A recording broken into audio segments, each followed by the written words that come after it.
어느 날 새벽 박진석 차가 교차로를 막 지나가던 순간이었습니다.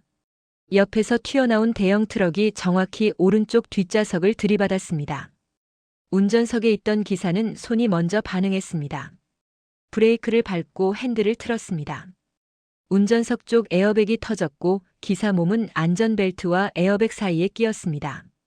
기사는 숨이 턱 막혔다가 겨우 숨을 뱉었습니다. 팔이 욱신거렸지만 움직일 수는 있었습니다. 기사는 떨리는 손으로 바로 휴대폰을 꺼냈습니다. 그런데 뒤에서 아무 소리가 안 났습니다. 기사가 고개를 돌렸습니다. 뒷좌석에 앉아있던 박진석은 고개가 옆으로 꺾여 있었습니다. 서류가 바닥에 흩어져 있고 안전벨트가 몸을 제대로 잡아주지 못한 자세였습니다. 박진석 얼굴이 창백했습니다. 숨도 잘 안 쉬는 것처럼 보였습니다. 기사는 그 자리에서 119를 눌렀습니다. 그리고 바로 다음으로 누른 번호가 고성희였습니다. 고성희가 전화를 받자 기사 목소리가 갈라졌습니다. 사모님, 저 김기사입니다. 교통사고가 나서 회장님이 많이 다치셨습니다. 119는 불러서 오는 중입니다. 창하병원으로 바로 오셔야 합니다. 고성희는 그 말을 듣고도 바로 울지 않았습니다. 고성희는 숨을 들이켰다가 천천히 내쉬었습니다. 그리고 딱 한 번 고개를 끄덕였습니다. 슬퍼서가 아니라 지금부터 무너지지 않겠다고 정한 것이었습니다. 삐, 삐, 삐, 심전도 알람이 울립니다. 간호사는 모니터를 확인하더니 의사를 호출합니다. 고성희는 병원 복도에서 그대로 굳어버립니다. 의사가 서둘러 들어가서 확인을 합니다. 이런 급박한 상황을 고성희는 중환자실 밖에서 바라보고 있습니다. 고성희의 손이 먼저 가방끈을 움켜쥐고 놓지 못합니다. 고성희는 한 발도 움직이지 못한 채 의사의 입술만 봅니다. 의사는 계속 설명합니다. 머릿속에 들어오지 않습니다. 중태입니다라는 말만 남습니다. 고성희는 그 말을 듣고 눈이 빨개졌지만 소리내어 울지는 않습니다. 걱정은 하지만 무너지지 않으려 노력하는 아내의 모습으로 보여지고 싶습니다. 고성희는 천천히 숨을 들이킵니다. 목소리는 떨리게 만들되 너무 연기 같지는 않게 만듭니다. 고성희는 의사에게 묻습니다. 지금 혹시 제가 들어갈 수 있어요? 의사가 고개를 젓습니다.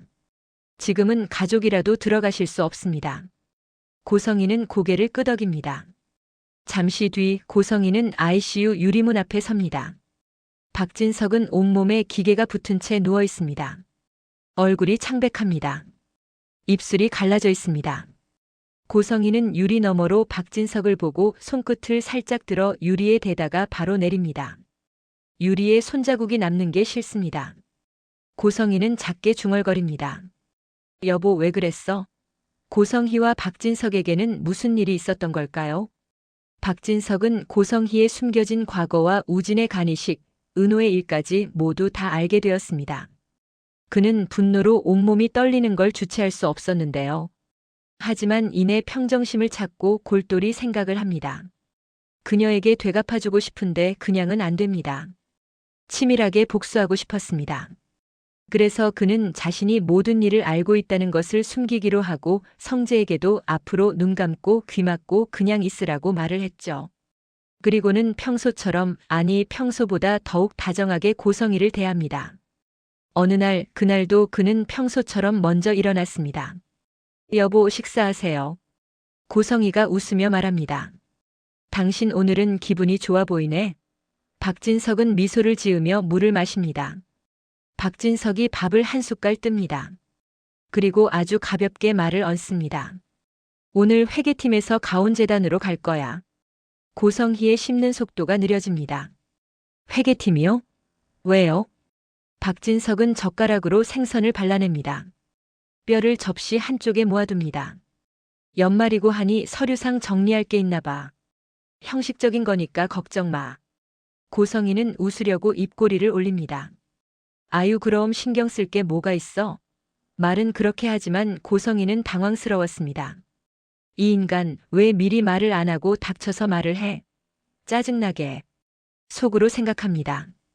박진석은 이런 고성희의 마음을 모른 채 고개만 끄덕입니다. 박진석이 휴대폰을 들어 화면을 한번 보고 다시 내려놓습니다. 오늘 저녁은 같이 먹어요. 오랜만에. 고성희가 말했습니다. 너무 좋지. 당신 요즘 계속 바빴잖아. 얼굴 보기 너무 힘들었어. 그 말이 끝나자 박진석이 자리에서 일어납니다. 넥타이를 매만지고 외투를 걸칩니다. 박진석이 신발을 신다 말고 현관에서 고개를 한번 돌립니다. 아까 보니까 안방 탁자 위에 무슨 봉투 있던데 그거 당신 거야? 고성희가 웃음을 붙입니다. 봉투요? 무슨 봉투요? 그래. 당신 모르는 일이야? 혹시 모르니 확인해봐. 박진석이 문을 열고 나가려다가 아주 잠깐 멈춥니다. 당신 몸 좀 챙겨. 피곤해 보여. 그리고 박진석은 나갑니다. 문이 닫히는 소리가 평소보다 크게 들립니다. 고성희는 박진석이 나가자마자 안방으로 들어왔습니다. 들어오자마자 탁자 위에 봉투를 열어서 확인합니다. 이게 뭐지? 서류를 꺼내는 순간 고성희의 눈이 충격을 휘둥그레졌습니다. 고성희는 충격에 서류를 바닥에 그만 떨어뜨렸습니다. 고성희는 떨어뜨렸던 서류를 다시 집어들고 한 장 한 장 확인합니다. 고성희는 떨리는 목소리로 말합니다. 아니, 도대체 이걸 어떻게 찾았어? 어떻게 찾았지?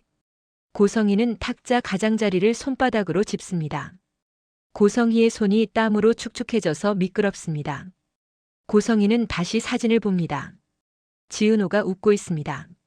누가 이런 것들을, 그것도 박진석과 고성희의 방 탁자 위에 올려놓은 것일까요?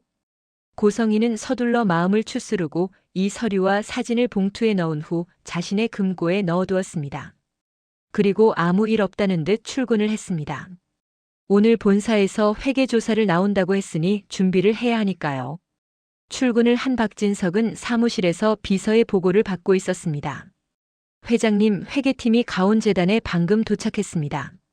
외부 회계법인도 동행했습니다. 박진석은 짧게 대답합니다. 증거를 찾되 시끄럽게 하진 말아야 해. 네. 비서가 한 번 더 확인합니다. 점검 범위를 어디부터 잡을까요? 박진석이 말합니다. 재단 지출 내역들. 개인적으로 나간 돈이 있는지 그 흐름을 확인해. 비서가 잠깐 멈칫합니다. 하지만 바로 알겠습니다. 라고 말하며 고개를 숙이고는 회장실을 나갑니다. 박진석은 곰곰이 생각에 잠깁니다. 가온재단 회의실. 노트북 화면에 숫자가 줄줄 뜹니다. 회계팀 직원이 조용히 말합니다. 이사장님, 계좌 이체 내역 중에 목적 불명 표시가 된 게 여러 건 있는데요. 고성희가 손가락으로 테이블을 한번 두드립니다. 목적 불명이 아니라 내부 처리입니다. 내부 처리라도 목적 코드가 있어야 합니다. 고성희가 웃습니다. 그럼 목적 코드 붙이면 되겠네요. 팀장이 고개를 끄덕이면서도 말을 멈추지 않습니다. 그리고 이사회 회의록 원본이요. 원본 도장이 찍힌 걸로 확인해야 합니다. 고성희는 자리에서 일어납니다. 원본은 금고에 있습니다. 제가 직접 가져오죠. 고성희가 나가려는 순간 팀장이 정중하게 붙잡습니다. 이사장님, 금고 열람은 기록으로 남겨야 해서요. 저희 한 명이 동행해야 합니다. 고성희는 웃고 있는데 목이 굳습니다. 동행이요? 네. 규정입니다. 고성희는 고개를 끄덕입니다. 좋아요. 오세요. 고성희는 문을 열고 복도로 나갑니다. 뒤에서 회계팀 직원 발소리가 따라붙습니다. 고성희는 그 발소리를 들으며 한번 손바닥을 펴니다. 땀이 나 있습니다. 회계팀에서 감사를 나온 적이 몇 번 있었는데 대부분 형식적으로 짧게 끝났었습니다. 하지만 이번엔 달랐습니다. 고성희는 뭔가 불길함은 느꼈습니다. 아침에 탁자 위에 놓여있던 서류에 대해서도 좀 더 알아봐야 합니다. 성재에게 전화로 물어봤지만 성재는 단호하게 아니라고 말하고 전화를 끊었습니다. 그래, 성재는 그럴 아이가 아니야. 그럼 누구지? 은호는 그럴 수가 없고. 영나? 하지만 영나는 웹툰 그린다고 계속 나가 있는데 고성희의 머릿속이 더욱 복잡해졌습니다. 그날 저녁. 집. 저녁을 함께 먹기로 했지만 고성희는 조금 늦게 들어왔습니다. 여보, 나 조금 늦었지? 감사팀에서 늦게까지 있는 바람에 나 먼저 올 수가 없었어요. 당신 배고팠겠다. 우리 얼른 밥 먹어요. 박진석은 아무것도 모른다는 듯 말합니다. 그래. 나한테는 그냥 형식적인 거라고 했는데 그렇게 오래 걸렸어? 고성이는 웃습니다. 그래요. 형식적인 거겠지. 근데 꼼꼼하게 챙기더라고. 박진석은 고개를 끄덕이고 아주 부드럽게 말합니다. 아, 그리고 우리 회사 회의 결과 재단 비서 라인에 우리 쪽 사람도 한 명 보내기로 했어. 아니, 이사회에서 어찌나 깐깐하게 굴던지. 너무 신경 쓰진 말아요. 고성이는 깜짝 놀랍니다. 갑자기? 왜 그런 결정을 내린 거야? 갑자기 아니야. 계속 이사회에서 요구했던 건데. 하도 말들이 많으니 리스크를 미리 없애는 것도 나쁘지 않을 것 같아서. 당신 괜찮지? 고성이가 웃으며 받습니다. 그렇게 결정이 났으면 당연히 그렇게 해야죠. 그날 밤, 고성이는 잠을 이루지 못했습니다. 고성이는 정리할 게 있다며 박진석에게 먼저 자라고 하고는 서재에서 혼자 생각에 잠깁니다. 모든 것이 이상했습니다. 자신에 대한 서류가 아무 말도 없이 안방 테이블에 있는 것, 갑자기 회계 감사가 나와서 자금을 추적하고 본사에서 비서를 내려보낸다고 하고, 모든 것이 자신을 올가매는 것 같았습니다. 박진석이 꾸민 덫에 빠진 건가? 고성이는 곰곰이 생각했습니다. 하지만 박진석은 여전히 자신에게 잘해줍니다. 하지만 모든 정황들이 박진석을 가리키고 있습니다. 박진석, 이 인간이 날 궁지로 몰고 있어? 고성이는 겁이 나기 시작했습니다. 자신이 지금처럼 권력을 가지고 있을 수 있는 이유는 다름 아닌 박진석이고, 그렇기 때문에 박진석의 신뢰는 고성희에게 가장 큰 힘이었습니다. 그런데 만약 그 신뢰가 깨졌다면? 고성희는 책상 앞에 앉아 휴대폰을 쥔 채 화면을 뚫어져라 봅니다. 자신이 움직여야 할지 고민을 하는 거죠. 고성희는 혼잣말로 아주 작게 뱉습니다. 이대로는 못 버텨. 이쯤에서 내가 나서는 게 낫겠어. 그녀는 어딘가로 전화를 합니다. 네, 사모님. 남자의 음성이 들립니다. 우리가 움직여야겠어. 고성희가 낮게 말합니다. 지난번 얘기했던 대로 처리해줘. 상대가 묻습니다. 그럼 계획은 언제로 잡을까요? 고성희는 잠시 생각을 하다가 짧게 대답을 합니다. 이번 주 안으로. 고성희는 통화를 끊고도 한동안 휴대폰을 내려놓지 못합니다. 손가락이 화면을 몇 번이나 쓸어내립니다. 고성희는 의자에서 일어나 창가로 갑니다. 커튼을 살짝 젖히고 밖을 봅니다. 주차장 쪽은 조용합니다. 그녀는 혼자 중얼거립니다. 이렇게까지 하고 싶진 않았는데. 나를 좀 그냥 놔두지 그랬어? 고성희는 다시 책상으로 돌아와 박진석의 스케줄을 확인합니다. 그리곤 좀 전에 통화했던 그 전화번호로 전화를 합니다. 이번 주 토요일 새벽 6시에 영림 골프장 라운딩 스케줄 있으니 그때 처리해. 그리고 아무 일도 없었던 얼굴로 서재 불을 끄고 나갔습니다. 다음 날 오전, 가온재단. 회의실 문이 열리자 회계팀이 들어옵니다. 외부 회계법인 직원도 같이 들어옵니다. 고성희는 자리에서 일어나며 웃습니다. 오셨어요. 어제도 늦게까지 보시더니. 회계법인 직원이 파일을 펼칩니다. 이사장님, 오늘은 지출 승인 라인을 확인하겠습니다. 고성희의 웃음이 아주 조금 느려집니다. 승인 라인이요? 네. 누가 어떤 건을 어떤 근거로 승인했는지요. 회계팀 직원이 말합니다. 그리고 재단 카드 사용 내역도요. 법인카드, 부속카드 포함입니다. 고성희는 의자에 앉습니다. 손가락이 테이블 위를 한번 누릅니다. 그건 이미 다 처리된 건데요. 회계법인 직원이 고개를 듭니다. 네, 하지만 처리된 건들 중 근거 자료가 없는 것들이 있어서요. 아시다시피 근거 자료는 무조건 있어야 하거든요. 고성희가 대답합니다. 네, 담당자에게 자료 제출하라고 하겠습니다. 형식적이라고 말했던 감사가 끝나지 않습니다. 오히려 점점 깊어집니다. 이사장님, 이거는 지출 목적이 행사비로 되어 있는데 무슨 행사인 거죠? 아, 그건 자립청년 문화 행사였을 거예요, 아마. 그런데 이체된 돈이 행사업체로 간 게 아니라 왜 개인명의 계좌로 갔습니까? 회의실이 조용해집니다. 고성희는 웃으며 파일을 넘깁니다. 아, 그건 그 회사가 법인이 아니고 소규모 업체다 보니 회계법인 직원이 묻습니다. 소규모 개인 회사라고 해도 회사명의 계좌로 이체해야 한다는 거 알고 계시잖아요. 고성희가 입술을 한번 누릅니다. 담당자 실수가 있었나 보네요. 이 부분도 확인해서 증빙 자료 올리라고 하겠습니다. 회계팀 직원이 딱딱한 어조로 말합니다. 확인 기간 동안 재단 계좌는 동결 요청 들어갑니다. 고성희가 물컵을 들었다가 놀라서 내려놓습니다. 동결이요? 규정입니다. 고성희는 얼굴 근육이 마비된 것 같았습니다. 고성희는 회의실을 나오며 중얼거립니다. 아주 나를 죽이려고 작정을 했구나. 그날 밤 집. 박진석은 뭔가 생각에 잠긴 듯 평소와는 다르게 조용합니다. 고성희는 그 조용함이 싫었습니다.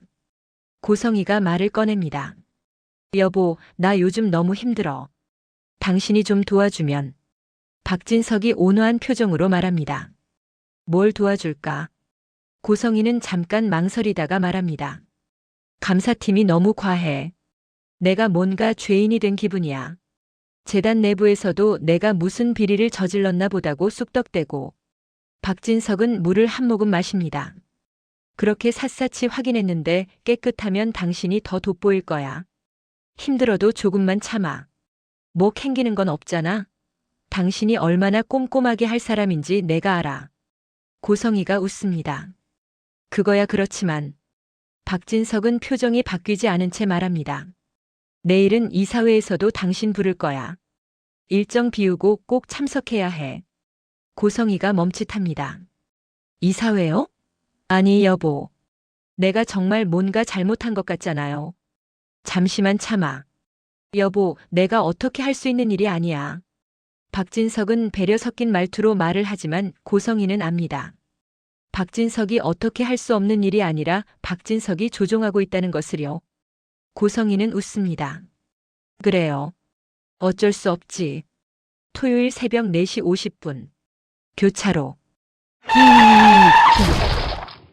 옆에서 갑자기 튀어나온 대형 트럭이 정확히 오른쪽 뒷좌석을 들이받았습니다. 운전기사가 깜짝 놀라 핸들을 꺾었지만 이미 늦었습니다. 잠시 정신을 잃었다가 깨어난 운전기사가 고개를 돌립니다. 회장님 괜찮으십니까? 뒷좌석 박진석이 움직이지 않습니다. 운전기사는 떨리는 손으로 119를 눌러 신고를 합니다. 그리고 두 번째로 고성희에게 전화를 겁니다. 사모님 사고가 회장님이. 고성희는 회장님 상태는? 이라며 박진석의 상태를 가장 먼저 묻습니다. 창하병원. 중환자실 앞. 삐, 삐, 삐. 모니터 소리가 끊기지 않습니다. 고성희는 유리문 앞에 서 있습니다. 손이 가방끈을 3개 잡고 있습니다. 의사가 나옵니다. 지금은 중태입니다. 의식은 없습니다. 고성희는 고개를 끄덕입니다. 제가 들어갈 수 있나요? 지금은 어렵습니다. 고성희는 한 발도 안 움직인 채 유리 너머를 봅니다. 박진석은 기계에 연결된 채 누워 있습니다. 고성희가 속으로 생각합니다. 죽었어야 끝이 났는데 일 처리를 이렇게 하다니. 그녀는 화를 참지 못하고 얼굴을 찡그립니다. 하지만 곧 그녀는 생각을 바꿉니다. 하지만 당분간 의식불명 상태로 있어주는 것도 괜찮지. 나도 수습할 시간을 버는 거고. 이런 상태에서 회계 감사가 계속되진 않겠지. 온 집안이 조용한 이른 아침, 박성재는 침대 옆 충전기에 꽂힌 휴대폰 진동에 잠이 깹니다. 화면에 뜬 번호를 확인했습니다. 고성희. 박성재는 불길한 느낌이 들었습니다. 왜 이 새벽에? 박성재가 일어나서 목소리를 가다듬으며 전화를 받습니다. 이 새벽에 무슨 일이세요? 수화기 넘어 고성희는 거의 울부짖는 목소리로 흐느끼며 말했습니다. 성재야, 큰일 났어. 아버지가 사고가 나셨어. 박성재가 침대에서 벌떡 일어섰습니다. 아버지가요? 지금 어디 계세요? 아버지 괜찮으신 거죠? 교통사고가 났대. 지금 창하병원 중환자실에 계셔. 나도 연락받고 경황 없이 오느라. 얼른 와. 박성재는 너무 놀라서 온몸이 부들부들 떨립니다. 전화를 끊자마자 박성재는 서랍에서 옷을 꺼내 입습니다. 단추를 제대로 끼우지도 못한 채 현관으로 나갑니다. 신발을 신다가 한쪽이 뒤틀립니다.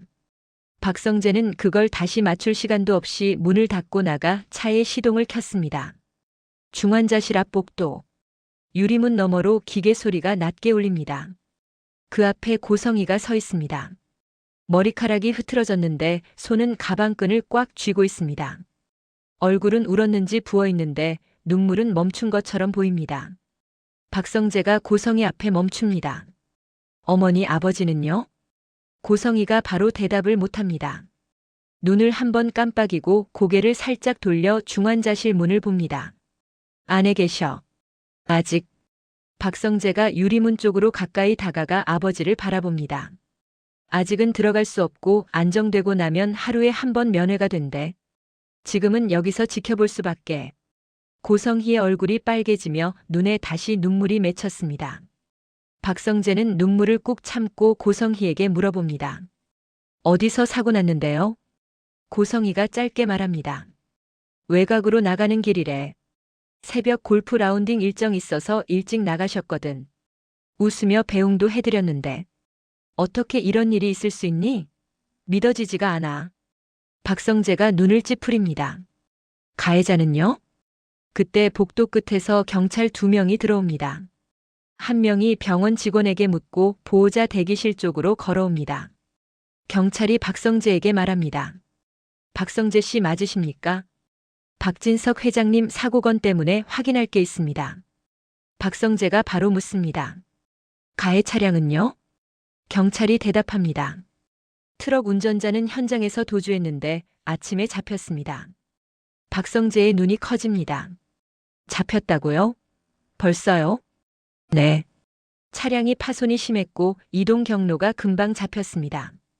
현재 조사 중입니다. 고성희가 옆에서 떨리는 목소리로 묻습니다. 뭐라고 하던가요? 박성재도 경찰에게 묻습니다. 운전자가 뭐래요? 경찰이 잠깐 말을 고릅니다. 술은 아니었습니다. 졸음운전이었다고는 하는데 뭔가 미심쩍은 부분도 있어서 좀 더 확인을 해야 할 것 같습니다. 미심쩍다니요? 고성희가 다급한 목소리로 묻습니다. 다른 말 없이 졸려서 그랬다. 자기가 저지른 일이다라는 말만 반복합니다. 그런 사람이 사고 후 바로 자수하지 않고 도주한 것도 이상하잖아요. 박성재가 고개를 천천히 끄덕입니다. 고성희 역시 고개를 끄덕였지만 속으로 생각합니다. 이 멍청한 놈들 일 처리 하나 깔끔하게 못하고. 그날 오후 박성재는 집에 들어가지 못하고 병원 대기실 의자에 앉아 있습니다. 커피는 식어서 쓴맛만 남았습니다. 휴대폰이 다시 울립니다. 아까 그 경찰 번호입니다. 박성재 씨. 트럭 운전자 쪽에서 변호인이 붙었습니다. 박성재가 눈썹을 찌푸립니다. 벌써요? 네. 그리고 운전자는 자신이 다 잘못을 했으니 그냥 벌을 달게 받겠다고만 말합니다. 그런데 변호사는 유명한 로펌 변호사를 고용했더라고요. 자백을 하고 잘못을 인정하면서도 비싼 변호사를 쓰는 건 형량을 최대한 줄이겠다는 의미인 건지. 그런데 그 사람이 그 정도의 형편이 안 되는 사람이던데. 박성재는 잠깐 말이 막힙니다. 경찰이 낮게 말합니다. 확실한 건 아무것도 없지만 뭔가 미심쩍어서 통장 흐름, 통화 기록을 좀 살펴보고 있습니다. 박성재가 알겠습니다. 하고 전화를 끊습니다. 끊자마자 고성희가 앉아있는 쪽을 바라봅니다. 고성희는 소파에 앉아 있습니다. 손수건이 무릎 위에 놓여 있는데 손수건이 깨끗합니다. 손수건으로 눈물을 닦지 않았다는 뜻입니다. 고성희가 박성재를 보며 묻습니다. 누구 전화였니? 박성재가 대답합니다. 경찰이요. 트럭 기사에 대해 얘기하더라고요. 가해자는 우리와 합의할 마음은 없다고 했다네요. 고성희가 아주 짧게 숨을 내쉽니다. 그렇구나. 박성재는 휴대폰 화면을 켜고 아버지 사고 시간대를 다시 확인합니다. 토요일 새벽 4시 50분. 외곽. 골프 라운딩. 기사 동행. 그리고 뺑소니 쳤던 트럭 운전자는 갑자기 죄를 달게 받겠다고 한다. 형편이 안 되는데 호화 변호사를 고용했다? 뭔가 이상한 점이 많았습니다. 박성재가 한숨을 내쉽니다. 지금은 아버지의 의식이 돌아오는 게 먼저니 우선 그 일은 경찰에게 맡기기로 했습니다. 한편 경찰 쪽에는 불똥이 떨어졌습니다. 사고 피해자가 다름 아닌 슈조이 그룹 박진석 회장이었으니까요. 박진석 회장은 경찰청장과도 친분이 있었습니다. 담당 형사들은 면밀히 조사하라는 경찰청장의 지시까지 받아서 더욱 꼼꼼하게 수사하기 시작했습니다. 하지만 사고 지점은 CCTV도 없는 외곽이었고 가해 차량의 블랙박스는 고장이 난 상태여서 수사는 난관에 빠졌습니다. 하지만 죽으라는 법은 없는지 그 새벽 사고 지점에서 5만 100m 앞 갓길에 SUV 한 대가 비상등을 켜고 서 있었다는 목격자의 진술을 확보하였습니다. SUV 운전자는 골프장을 가는 손님이 아니었습니다. 운전을 하다가 속이 안 좋아서 차를 세우고 뒷좌석에 담요를 덮고 잠깐 누워 있었던 사람입니다. 경찰은 드디어 블랙박스를 확보하였습니다. 토요일 새벽 SUV 블랙박스 화면에 두 대가 들어옵니다. 먼저 트럭이 어둠 속에서 천천히 들어와서 딱 한 지점에서 멈춥니다. 멈추는 위치가 이상합니다. 교차로도 아니고 신호도 없고 그냥 도로가 살짝 굽는 구간인데 거기서 기다리듯 서 있습니다. 몇 분 뒤 박진석 차량이 멀리서 들어옵니다. SUV 블랙박스에는 박진석 차량 전조등이 먼저 찍힙니다. 그 전조등이 코너를 도는 순간 트럭이 갑자기 움직입니다. 속도가 갑자기 올라갑니다. 그리고 그대로 쿵. 형사가 옆 형사에게 말합니다. 이건 기다린 거야. 영상은 사고 장면만 찍은 게 아닙니다. 트럭이 멈춰 있던 몇 분 동안 트럭 운전석 쪽에서 휴대폰 불빛이 2번 번쩍입니다. 그리고 그 직후 트럭이 움직입니다. 형사가 화면을 확대합니다. 유리에 반사된 불빛 때문에 글자는 안 보이지만 전화가 왔다는 알림 화면처럼 짧게 켜졌다 꺼집니다.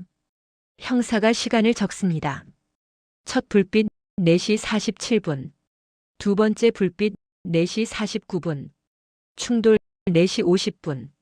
전화 받고 움직였네. 형사가 그렇게 말하고 바로 가해자의 통신사 기록을 요청합니다.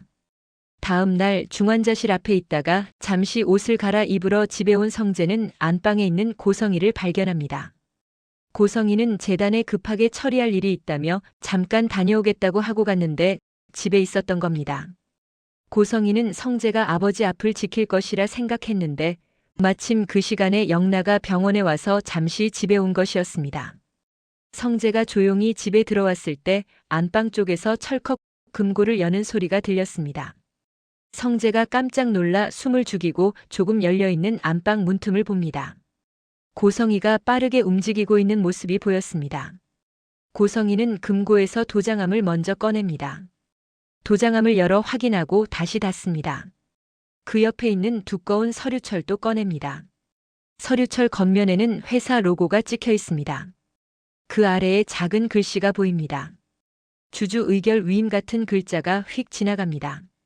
고성희는 서류를 한 장씩 넘기다가 한 장을 따로 빼서 책상 위에 놓습니다. 그리고 펜을 찾습니다. 서명을 하려는 손이 잠깐 멈춥니다. 성재가 문을 더 열고 들어갑니다. 어머니. 고성의 손이 멈칫합니다. 고성희는 당황을 하며 말합니다. 성재야, 아버지는 왜 중환자실을 지키지 않고 온 거니? 성재가 분노에 찬 목소리로 말합니다. 당신이야 말로 재단에 간다고 하지 않았었나? 아버지가 중환자실에 저렇게 누워있는데 금고에서 뭔가를 챙기는 이유가 뭐지? 고성의 얼굴이 아주 잠깐 굳습니다.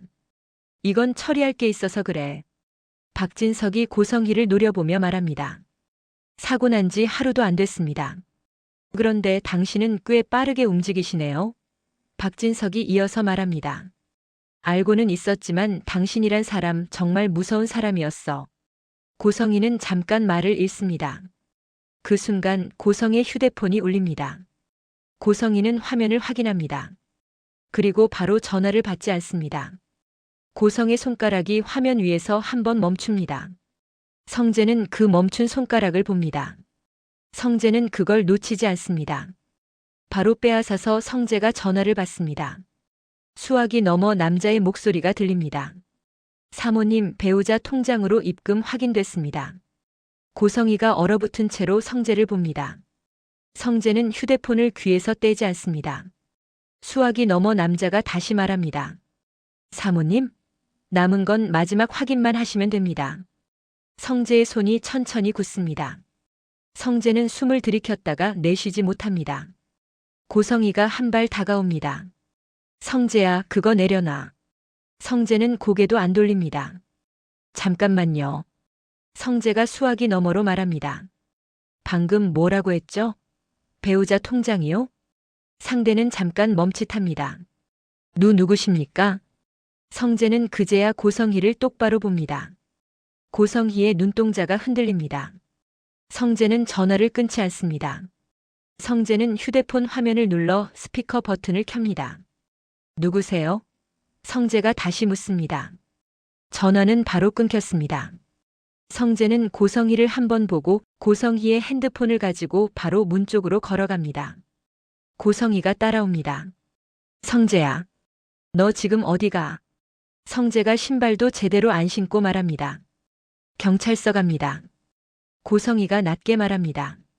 너 미쳤니? 지금 아버지가 중환자실에 누워있어. 우선 아버지 깨어나시는 것 기다리자. 성재는 들은 척도 하지 않고 밖으로 나가 차를 탑니다.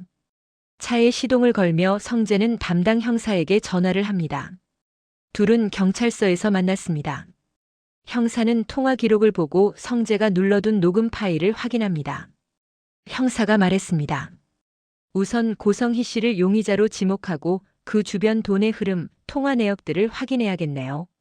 그리고 혹시 모르니 가해자의 배우자 계좌들도 모두 확인을 해보겠습니다.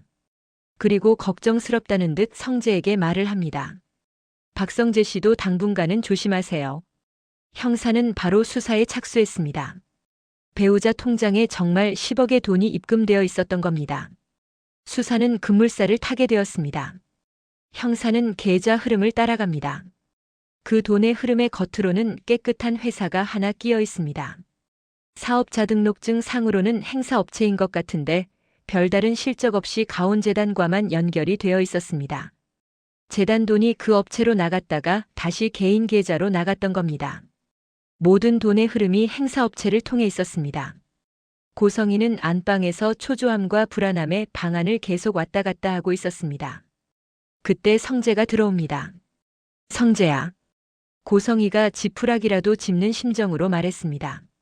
그때 성재 뒤에서 고성의 씨하는 목소리가 들립니다. 고성희가 고개를 돌리는 찰나 양쪽에서 형사들이 들어옵니다. 지금부터 체포합니다. 살인미수 교사, 보험사기, 증거인멸 시도. 고성의 얼굴이 새하얘집니다.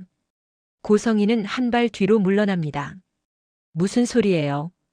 당신들 미쳤어요? 형사가 고성희 앞에 휴대폰을 들이밉니다. 녹음 파일 재생 버튼이 눌립니다. 사모님, 배우자 통장으로 입금 확인됐습니다. 고성희의 눈동자가 흔들립니다. 고성희는 입술을 떨면서도 끝까지 웃으려 합니다. 저건 내 목소리 아니에요. 사람 잘못 잡은 거예요. 형사가 말합니다. 사고 시간대 통화 기록도 있고요. 돈 흐름도 잡혔습니다. 재단에서 빠진 돈이 어디로 갔는지도요. 고성희는 그제서야 소리를 냅니다. 놓으세요. 내가 누구인지 알아요?